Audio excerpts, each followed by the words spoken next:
Olá, meu nome é Marcel Bruno, sou aluno de doutoramento da Universidade de Coimbra e da Universidade Federal de Santa Catarina.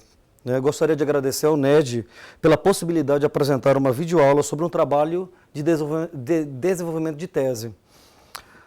O tema será Concepções térmicas e livro didático de física, contribuições da teoria da resposta ao item ao desenvolvimento de competências, contextos Brasil-Portugal.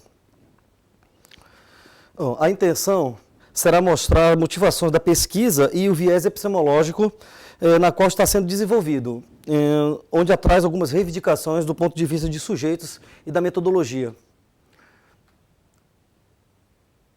Bom, o roteiro da apresentação será apresentar objetivos da videoaula, os objetivos relacionados à problematização seguindo o caminho do recorte investigativo, a apresentação da população e amostra, teorização, a problematização, resultados preliminares, apenas de forma ilustrativa, perspectivas e limitações do meu estudo.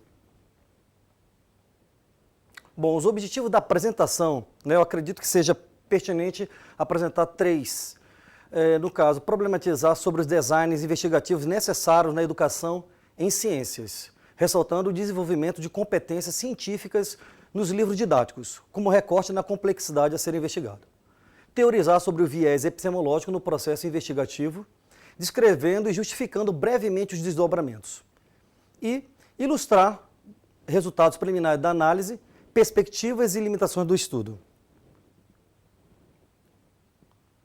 Bom, numa perspectiva mais ampla, destaco algumas críticas e considerações reivindicatórias do ponto de vista metodológico para o campo da educação em ciências. Segundo Santos e Greca, em 2013, foram analisadas 3 revistas de grande circulação no ensino de ciências, entre elas, Ensinança de las Ciências pela Autônoma de Barcelona, Revista de Investigações em Ensino de Ciências pela Federal do Rio Grande do Sul, no Brasil, e Revista Ciência e Educação da Unesp, Bauru. O estudo foi um levantamento feito no período de 2000 a 2009, sobre as metodologias nesse campo de estudo. Podemos observar que a perspectiva quantitativa, o paradigma hipotético-dedutivo nesse âmbito de investigação é muito reduzido. Podemos perceber que é menos de 10% aqui na Espanha, na revista da Autônoma de Barcelona. Pesquisas mistas são praticamente inexistentes. Pegando um trecho da fala de Santos e Greca, podemos destacar a relevância desses aspectos. As pesquisas na área de ensino de ciências, pelas problemáticas que lhes são inerentes e pelos referenciais utilizados, deveriam fazer mais uso da integração entre as abordagens qualitativa e quantitativa. O levantamento feito na segunda revista da Federal do Rio Grande do Sul, podemos observar aqui um pouco mais de 2% nos paradigmas quantitativos, enquanto os paradigmas qualitativos são predominantes na América Latina como um todo. As pesquisas mistas praticamente inexistentes nessas revistas, durante esse período.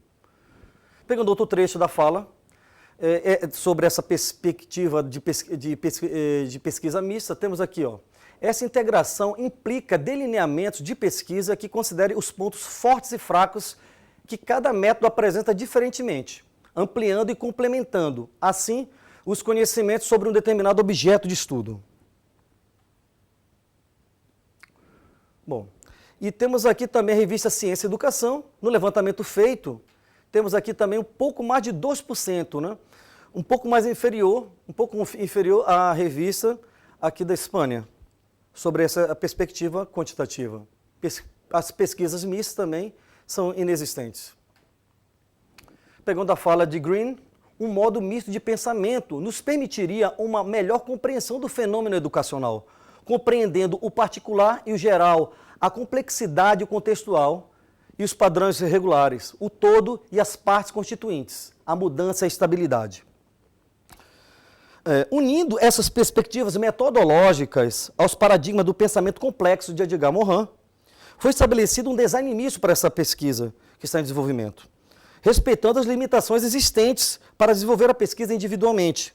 Portanto, foi feito alguns recortes na complexidade do objeto, mas sem perder essa fundamentação, essa realidade da complexidade. Então temos aqui, segundo o pensamento complexo, um sistema educacional pode ser analisado em dois grandes eixos, pegando o Norman Webb, um alinhamento vertical, onde as ações educativas, os processos pedagógicos, recursos, o rendimento dos alunos, todos esses teriam que estar alinhados ou atender às demandas dos documentos reguladores oficiais do sistema. E existe um outro eixo, um eixo horizontal, que se coloca, um aspecto onde se coloca em xeque os próprios documentos e processos reguladores do sistema, na qual periodicamente se torna necessário sempre realizar ajustes. A crítica é sobre esses dois eixos nessa pesquisa, né, inicialmente. Bom, mas aquilo que se concentra mais, especificamente, é sobre as questões do conteúdo, né? Se esses conteúdos que são abordados nos livros didáticos, que no caso é o meu objeto de estudo, se ele atende às necessidades, às dificuldades conceituais dos alunos e se eles apresentam textualizado as situações de aprendizagem de forma significativa, levando em consideração essas representações. E, obviamente, podendo fazer um comparativo sobre os padrões de conteúdo e desempenho que são estabelecidos no sistema.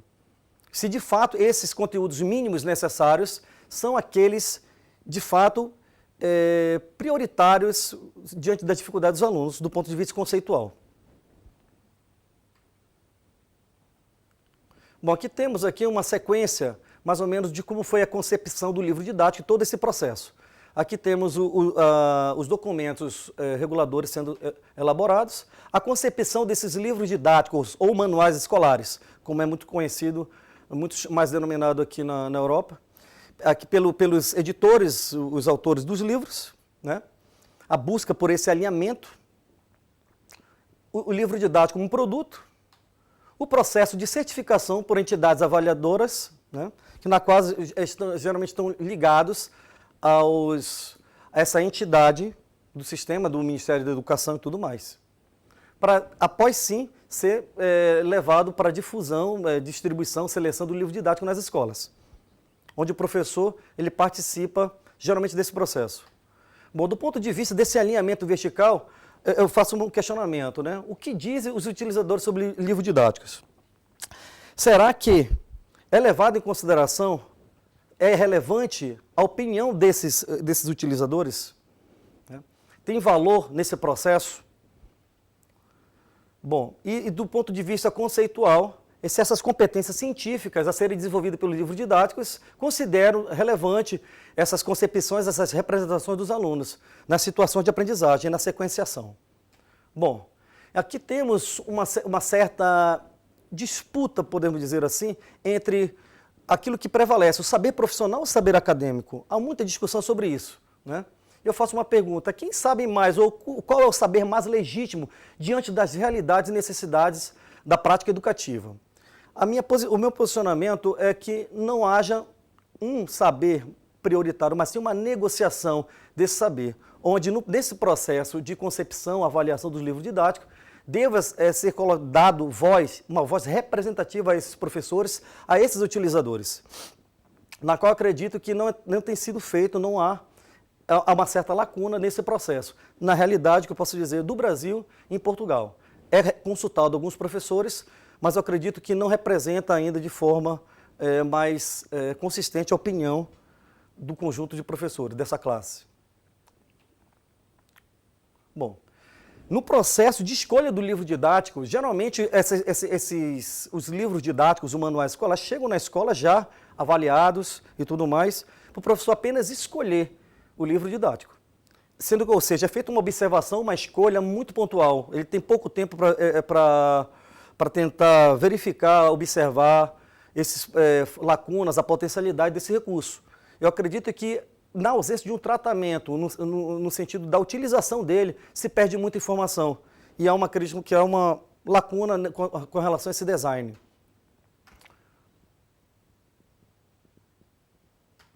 Bom, indo para a minha amostra, minha população, em Portugal, foram 25 escolas o levantamento, em torno de 42 professores, sobre um questionário aplicado aos alunos, 973, e o teste foi 2.585 alcance, entre o 10º, 11º e 12º ano. A região foi distribuída entre o distrito de Coimbra, né, Aveiro e Viseu. No Brasil, se concentrou a minha amostra na Grande Florianópolis, Santa Catarina, sul do Brasil. Foram 18 escolas, um total de 14 professores. O questionário de um aluno foram em torno de 1.061 e o teste foi aplicado a 2.957. Bom, o problema que se busca tentar resolver ou contribuir nesse processo investigativo tenta responder essa questão aqui. Quais as implicações relevantes para a melhoria da qualidade pedagógica dos livros didáticos de física, a partir da perspectiva dos destinatários, ou seja, dos professores e alunos que são os principais utilizadores, no contexto Brasil e Portugal, nomeadamente ao desenvolvimento de competências científicas do conhecimento térmico. Bom, observe bem que eu separei o problema em 3 partes, exatamente para seguir uma certa logicidade na minha abordagem, que vai dar sequência agora. Bom, com relação às implicações para a melhoria da qualidade pedagógica do livro didático de física. Bom, começando estabelecendo, deixando claro aqui o design estabelecido, o design misto, né? Ou seja, valorizando aspectos tanto quantitativos quanto qualitativos. Segundo John Creswell, o meu design, o design da tese, da metodologia, foi denominado projeto incorporado concomitante. Bom, a ideia é colocar no centro desse processo aqui os dados iniciais de natureza quantitativa. A intenção, a finalidade seria identificar os encargos pedagógicos relevantes e as concepções térmicas prioritárias, aquelas que os alunos têm mais dificuldades. O caminho segue para uma fundamentação, um estudo mais qualitativo predominante, onde se busca alcançar o objetivo da tese, né? O objetivo geral. Bom, nesse aspecto aí, a intenção é proporcionar, favorecer o desenvolvimento de competência científica a partir de situação de aprendizagens significativas, ou seja, levando em consideração valores, concepções de opiniões pedagógicas, tanto do livro didático e também do ponto conceitual dos alunos, em especial sobre o conhecimento térmico. Bom, levando em consideração a complexidade e o pensamento complexo, foi tentado colocar esse sujeito diante dos encargos pedagógicos de forma mais ampla que existe no livro didático, né? Então, pegamos aqui o autor Xavier Roeger e Jean-Marie de Ketteler sobre esses encargos pedagógicos que contribui no processo de avaliação e concepção do livro didático. Então, vamos lá. Então, foi determinado 7 encargos pedagógicos, foram 23 subcategorias, um instrumento bastante robusto, com bastante itens, né, separado em 4 blocos para os respondentes, os professores respondentes, buscando atingir esses encargos pedagógicos relevantes, identificar. Bom, então, a finalidade seria integrar e interrelacionar essas categorias para favorecer o desenvolvimento de capacidades e competências científicas, sobre 2 aspectos principais, né? Encargos pedagógicos interligados e situação de aprendizagens integradoras. Segundo, conceitos prioritários, estruturadores interconexados, com conhecimentos mais estruturantes, mais integradores, do ponto de vista interdisciplinar. Então, a ideia é seguir nesse sentido, concepções térmicas prioritárias para um conhecimento mais integrador. Bom, então temos aqui, do ponto de vista pedagógico, os 7 aspectos que foram levados: o conteúdo científico, a estrutura do conteúdo, a legibilidade, as ilustrações, as funções avaliativas nas situações de aprendizagem, as estratégias metodológicas propostas e os objetos educacionais digitais. E do ponto de vista das representações dos alunos, do conhecimento térmico, o calor, a temperatura, os processos térmicos e as propriedades térmicas. Bom, no sentido da lógica dedutiva dessa complexidade, busca-se atender, alcançar esses aspectos pedagógicos integradores, do ponto de vista pedagógico, dos livros didáticos, que, no caso, estejam com um fio condutor ligado à função de desenvolvimento de competências. E do ponto de vista conceitual, tentar identificar os conteúdos térmicos prioritários na quais os alunos têm maiores dificuldades. O cruzamento dessas duas informações segue no sentido de lógica indutiva, no sentido de favorecer uma sequenciação integradora de aprendizagem e conteúdos integradores da física térmica. A partir da perspectiva do destinatário no contexto Brasil-Portugal, podemos observar que esse instrumento mais amplo, que podemos chamar grelha, uma grelha mestre, um instrumento mais robusto, né? A partir dele elaborar os outros instrumentos, questionário por aluno, professor e a entrevista dos professores. Bom, sendo que para fazer esse tipo de análise, o viés epistemológico que foi determinado foi a partir do questionário dos alunos em Portugal, estabelecer um nível de referência. No caso, utilizando a teoria da resposta ao item, né? É possível elaborar uma escala sobre os aspectos pedagógicos relevantes e reivindicatórios desses sujeitos, onde a partir disso, analisando os outros instrumentos, como a entrevista e o questionário do professor, cruzando com o questionário dos alunos, podemos fazer um processo de comparação e análise a partir dessa escala.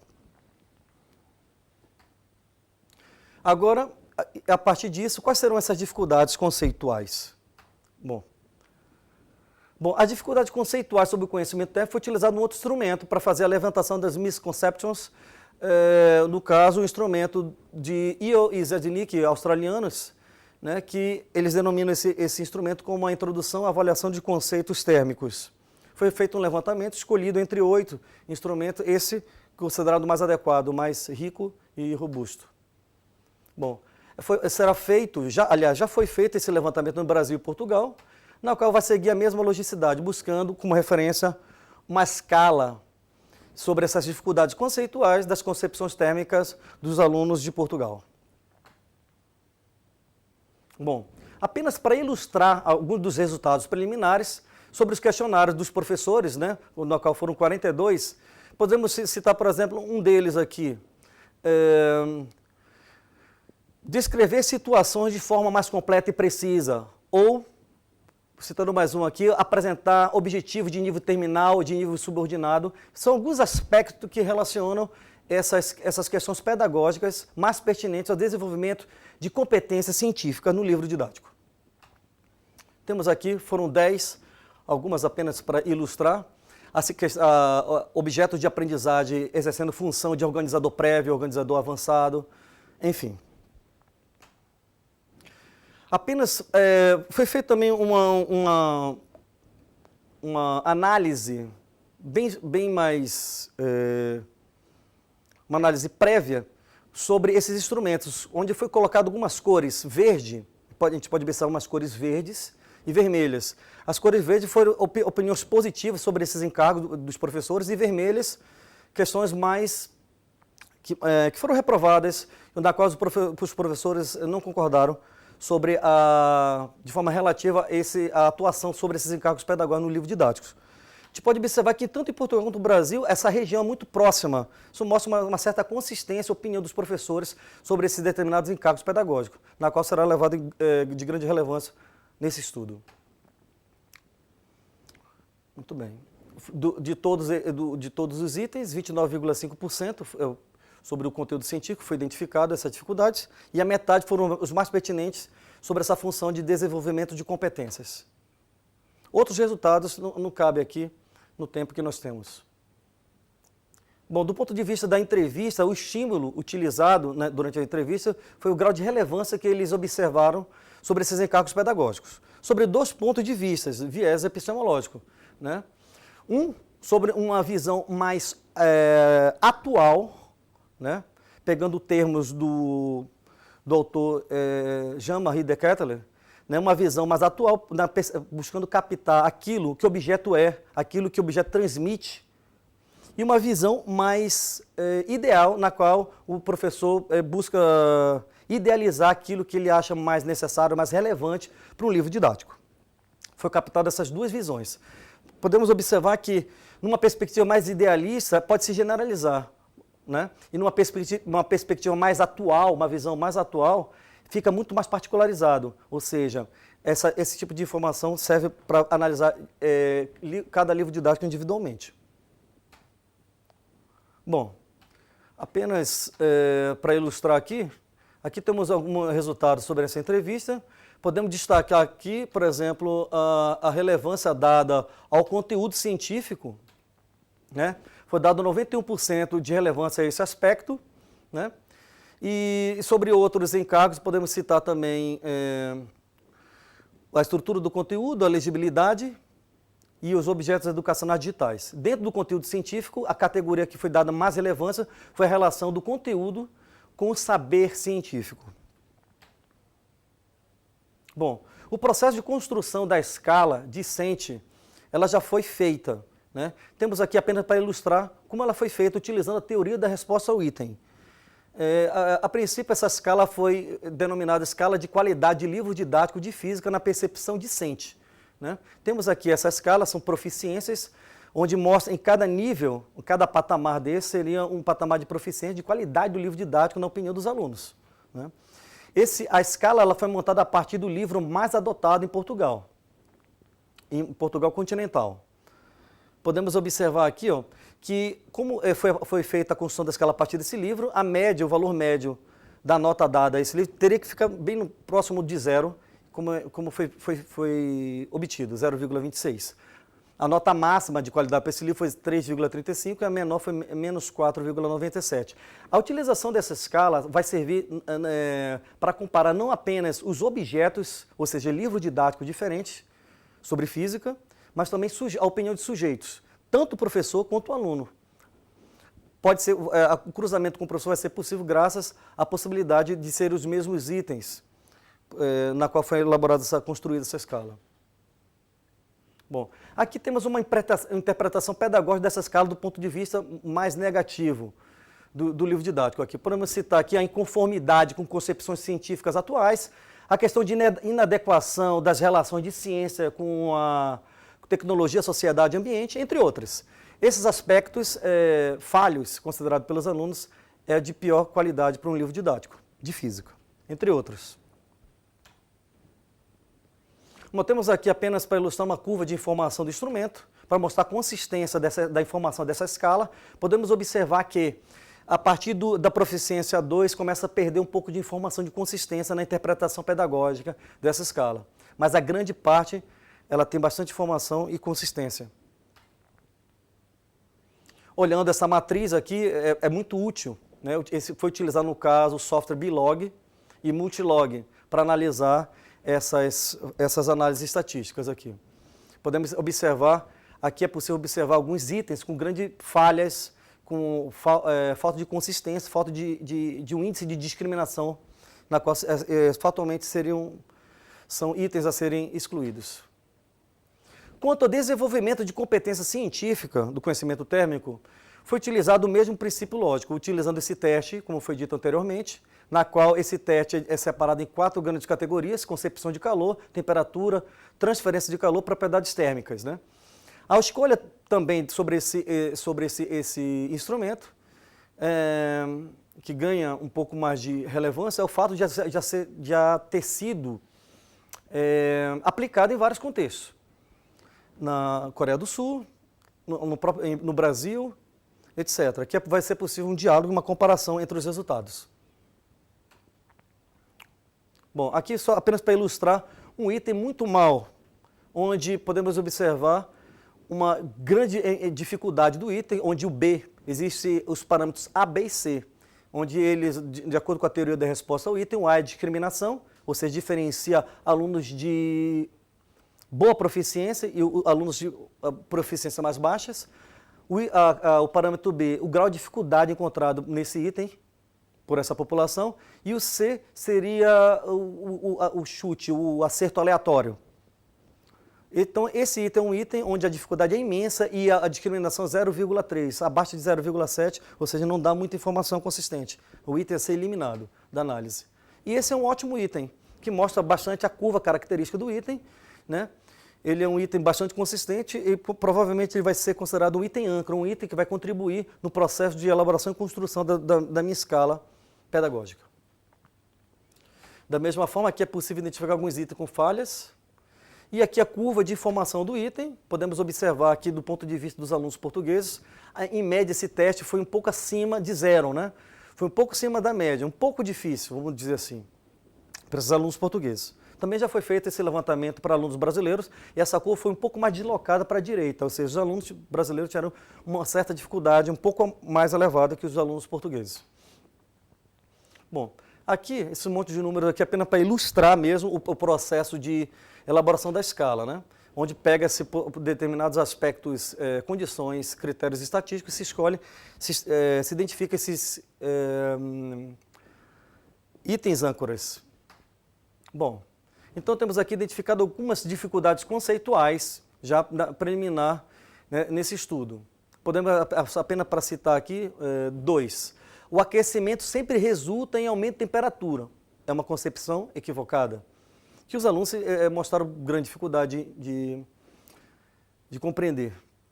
O ponto de ebulição da água é sempre 100 graus Celsius. É outra representação, o senso comum do aluno, que eles acreditam bastante nessa ideia, um pouco sem muita consistência. Bom, finalizando, temos aqui algumas perspectivas para esse estudo, a elaboração de uma matriz de referência para o teste, a questão da teoria do campus conceitual de Verneau é uma grande possibilidade para avançar os estudos na análise dessas situações de aprendizagens, a elaboração de outras escalas da perspectiva docente, verificação de um alinhamento curricular sobre determinados aspectos, estabilização de patamares de competências científicas, pelo fato de ter sido feito apenas um estudo transversal pontual. Um estudo longitudinal poderia reforçar a identificação dessas dificuldades. Enfim, temos aqui uma série de limitações que foram identificadas no estudo.